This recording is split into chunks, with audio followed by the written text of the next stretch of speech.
Hi guys! Good morning! For today's video, tuturuan ko kayo kung paano gumawa ng masarap na suman at yung ating latik sauce. Dito nga sa isang kawali ay maglalagay tayo ng isang latang gata, 1 cup of white sugar, and pinch of salt. Hahalu-haluin lang natin yan hanggang sa kumulo, and dito nga, ginamitan ko na ng wire whisk para mas mabilis matanggal yung buo-buong gata. At kapag kumulo na yan, ay ire-ready naman nating ilagay yung ating malagkit na bigas. So, etong ating malagkit na bigas ay binabad ko na yan overnight. Tinanggal ko nga lang yung tubig, pagkatapos nyan ay inilagay ko na rin dito sa ating kumukulong gata. 5 cups nga na malagkit na bigas ang ginamit ko dito. So bakit kailangan nating ibabad yung ating bigas? Para po mas mabilis maluto at mas mabilis ma-absorb ng ating gata. At kapag naging ganyan na yung itsura niya, na-absorb na lahat ng gata, ay okay na yan. Prepare naman natin yung ating dahon ng saging na gagamitin. So ayan nga, si Daddy ay humingi dito sa aming kapitbahay. At bago natin yan gamitin, syempre tatanggalin muna natin yung mga dumi-dumi. Papadaanin din natin yan dito sa apoy para matanggal yung mga nakakapit na germs at syempre mas malinis and maging pliable yung ating dahon. At ngayon naman, gagawa tayo ng pako na shape gamit itong dahon. Ifo-fold nga natin yung bandang dulo para maiwasan nating magkaroon ng butas. Saka natin iikot at ayan, ready na yan para lagyan ng ating malagkit na bigas. Nasa 1/2 cup nga lang yung nilalagay kong malagkit na bigas kasi medyo maliliit yung ating dahon. At kapag may mga sobra-sobra sa dulo, ay gupitin nyo lang ng gunting. Ulit-ulitin lang natin yung process hanggang tayo ay matapos magbalot ng ating malagkit. Alam nyo ba, sa Bicol, ang tawag sa ganitong itsura ng pagbabalot ay balisoso. Pero yun naman ay kasava yung laman. Limit talaga sa Bicol, kapag gagawa ka ng suman, ang ginagamit ay dahon ng niyog. Pero dahil wala tayong dahon ng niyog at wala tayo sa probinsya, eto na lang dahon ng saging. At nailagay ko na nga yung ating mga suman sa isang kaldero.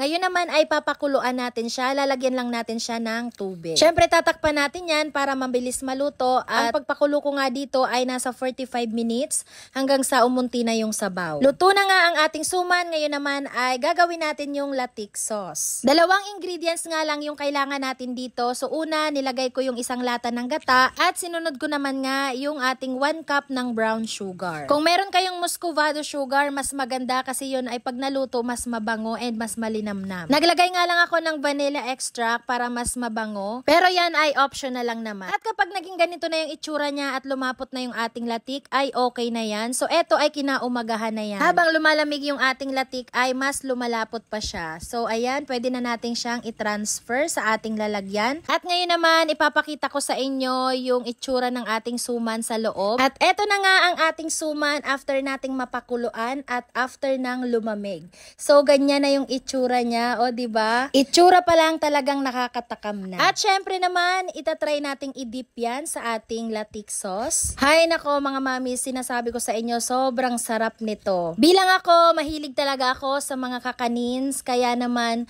mas gusto kong ako yung gumagawa dahil one to sawa talaga at nakakatipid pa. Dati ang akala ko, mahirap tong gawin, pero madali lang pala. Kaya kayo din mga mamis, itry nyo na yung ganitong kakanin. Sobrang sarap talaga nito, lalo na at merong kape. Favorite nga namin tong mag-ina. So kung dati ay bumibili lang kami, ngayon ay kayang-kaya ko na siyang gawin. Kakaunti nga lang ng ingredients at mabibili mo yan sa mga tindahan.